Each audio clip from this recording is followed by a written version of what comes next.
രാഹുൽ, ഈ അസ്വാഭാവികത ആഴം കൂട്ടുന്ന പ്രധാന സംഗതികൾ എന്തൊക്കെയാണ്? നിലവിൽ ആ ദൃശ്യങ്ങൾ കാണുമ്പോൾ വളരെ പ്രകടമായി മനസ്സിലാക്കാൻ കഴിയുന്ന കാര്യം, റോഡിൽ നിന്ന് കൃത്യമായ അകലത്തിൽ വാഹനം മാറ്റി നിർത്തപ്പെട്ടു എന്നത് കൃത്യമായി മനസ്സിലാക്കാൻ കഴിയുന്നുണ്ട്. അതായത് ഓടിക്കൊണ്ടിരുന്ന വാഹനത്തിനല്ല തീപിടിച്ചത്, അതൊരു കൃത്യമായ മൂലയിലേക്ക് വാഹനം മാറ്റിയിട്ടിട്ടുണ്ട്. അതിനപ്പുറത്തേക്ക് സിബിക്ക് കാര്യമായ ആത്മഹത്യയിലേക്കൊക്കെ ചെന്നെത്താൻ രീതിയിലുള്ള പ്രശ്നങ്ങളൊന്നും ഇല്ലാത്തൊരു വ്യക്തി കൂടിയാണെന്ന് മനസ്സിലാക്കുന്നു.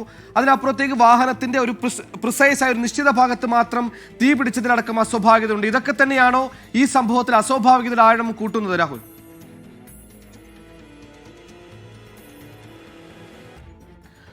സുഹേൽ, തീർച്ചയായിട്ടും ഇതിൽ പ്രധാനപ്പെട്ട കാര്യം, ഇത് ഒരു മാരുതി 800 കാറാണ്. ആ വാഹനത്തിന് അങ്ങനെ തീപിടിച്ച കേട്ടത് നമ്മൾ വളരെ ചുരുക്കമാണ് അങ്ങനെ അത്തരത്തിലുള്ളൊരു മോഡൽ വാഹനത്തിന് തീപിടിച്ചതായിട്ട് കേട്ടിട്ടുള്ളത്. അത് തന്നെ ഒരു പ്രധാനപ്പെട്ട ഒരു സംശയമായി നിലനിൽക്കുന്നുണ്ട്. മാത്രമല്ല, ഇത് പ്രധാനപ്പെട്ട റോഡല്ല, ഇതൊരു ജനവാസ മേഖലയാണെങ്കിൽ കൂടിയും ആളുകൾ അധികം ഉള്ള സ്ഥലമല്ല, ആളൊഴിഞ്ഞൊരു പ്രദേശമാണ്. അവിടെയാണ് ഈ കാറ് കൊണ്ടുപോയി നിർത്തിയിട്ടിരുന്നത്. അതായത് ഒരു റബ്ബർ തോട്ടമാണ്. റബ്ബർ തോട്ടത്തിന്റെ ഗേറ്റ് തുറന്ന് വാഹനം ഒരല്പം മുന്നോട്ട് കയറ്റി അവിടെ നിർത്തിയിട്ട നിലയിലായിരുന്നു. അങ്ങനെ കൊണ്ടിടേണ്ട ഒരു സാഹചര്യം, അങ്ങോട്ടേക്ക് പോകേണ്ട ഒരു ആവശ്യം സ്വാഭാവികമായിട്ടും ഈ കാറിന്റെ ഉടമസ്ഥനായിട്ടുള്ള സിബിക്ക് ഉണ്ടായിരുന്നില്ല. എന്തിനങ്ങനെ പോയി, അവിടെ എന്തിന് വാഹനം കൊണ്ട് നിർത്തിയിട്ടു, റോഡിലല്ലാത്തൊരു കാറിന് തീ പിടിച്ചതടക്കമുള്ള കാര്യങ്ങളാണ് ഇവിടെ പ്രധാനമായിട്ടും ഒരു സംശയത്തിലേക്ക് കാര്യങ്ങൾ കൊണ്ടുപോകുന്നത്. എന്തായാലും ഇതിൽ വിശദമായിട്ടുള്ള അന്വേഷണം നടത്തിയതിനു ശേഷം മാത്രമേ നമുക്കും സ്ഥിരീകരിച്ച് പറയാൻ കഴിയുകയുള്ളൂ എന്താണ് സംഭവിച്ചതെന്നുള്ളത്.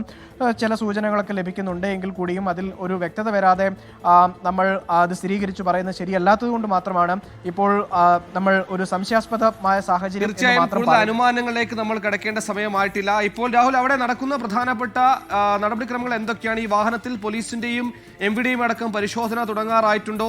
അതിനുമപ്പുറത്തേക്ക് രാവിലെ എപ്പോൾ വീട് വിട്ടിറങ്ങിയ വ്യക്തിയാണ്? ഈ കടയിലേക്ക് പോകാനാണെന്ന് പറഞ്ഞാണ് ഈ സിബി പുറത്തേക്ക് ഇറങ്ങിയെന്ന് മനസ്സിലാക്കുന്നു. ഈ കടയിലേക്ക് പോകുന്ന വഴിയോരത്ത് തന്നെയാണോ ഈ കാർ നിർത്തിയിട്ട് ഇപ്പോൾ കത്തിയ നിലയിൽ കണ്ടെത്തിയത്, രാഹുൽ?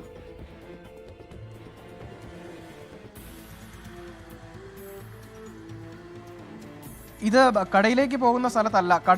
ഇവർ സാധാരണ പോകുന്ന കട അല്ലാത്ത കുറച്ചല്പം മാറി വേറൊരു സ്ഥലത്താണ് ഈ കാർ ഉണ്ടായിരുന്നത്. കടയിലേക്ക് പോകാനാണെങ്കിൽ വീടിന് തൊട്ടടുത്ത് തന്നെ ഒരു ജംഗ്ഷൻ ഉണ്ട്, അവിടെ പോയി സാധനങ്ങൾ മേടിക്കാറുണ്ടായിരുന്നതാണ്. പക്ഷെ അവിടെയല്ല, അവിടെ നിന്ന് മാറി ജനവാസ മേഖലയാണെങ്കിൽ പോലും നമ്മൾ ആദ്യമേ സൂചിപ്പിച്ച പോലെ ആളൊഴിഞ്ഞ പ്രദേശത്തേക്ക് കാറ് വരുന്നു. അങ്ങോട്ടേക്ക് കടയോ മറ്റ് കാര്യങ്ങളോ ഉള്ളതല്ല. അങ്ങോട്ടേക്ക് എന്തിനു പോയി എന്നുള്ളതൊരു ചോദ്യമായി തന്നെ നിൽക്കുകയാണ്. അതുകൊണ്ട് തന്നെയാണ് നമ്മൾ ആദ്യമേ സൂചിപ്പിച്ച പോലെ ഒരു സംശയാസ്പദമായ സാഹചര്യം ഈ കാർ കത്തിയതിലുണ്ട് എന്ന് പറയുന്നത്. ഇത് ഷോർട്ട് സർക്യൂട്ട് ആണോ എന്നുള്ള കാര്യത്തിൽ വ്യക്തതയില്ല. മറ്റേതെങ്കിലും തരത്തിലകത്ത് തീ പിടിച്ച് ഏതെങ്കിലും ഇന്ധനം ഒഴിച്ച് തീ പിടിപ്പിച്ചതാണോ എന്നുള്ള കാര്യത്തിൽ വ്യക്തതയില്ല. ഇനി അത് വിശദമായിട്ടുള്ള പരിശോധനകൾ പോലീസും ഫയർഫോഴ്സും ഫോറൻസിക്കും ഉൾപ്പെടെ നടത്തിയതിനു ശേഷം മാത്രമേ വ്യക്തമാകുകയുള്ളൂ. എന്തായാലും രാവിലെ വീട്ടിൽ നിന്ന് സാധനങ്ങൾ മേടിക്കാനാണെന്ന് പറഞ്ഞ് പുറത്തേക്ക് ഇറങ്ങിയതാണ്. പിന്നീട് തിരികെ വീട്ടിലേക്ക് പോയിട്ടില്ല.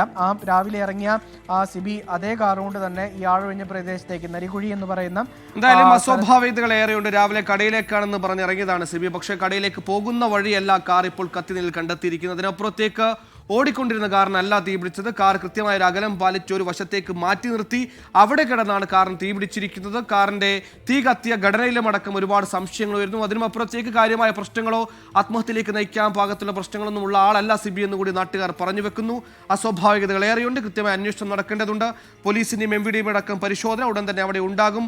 ഇൻക്വസ്റ്റ് നടപടികൾ പൂർത്തിയാക്കും. മൃതദേഹം ഇപ്പോൾ കാറിൽ നിന്ന് പുറത്തെടുത്ത് ആശുപത്രിയിലേക്ക് എത്തിക്കുന്ന നടപടികളാണ് നിലവിൽ ആ സംഭവ സ്ഥലത്ത് പുരോഗമിച്ചുകൊണ്ടിരിക്കുന്നത്. രാഹുൽ വിജയനാണ് വാർത്തയുടെ വിശദാംശങ്ങൾ നൽകിയത്.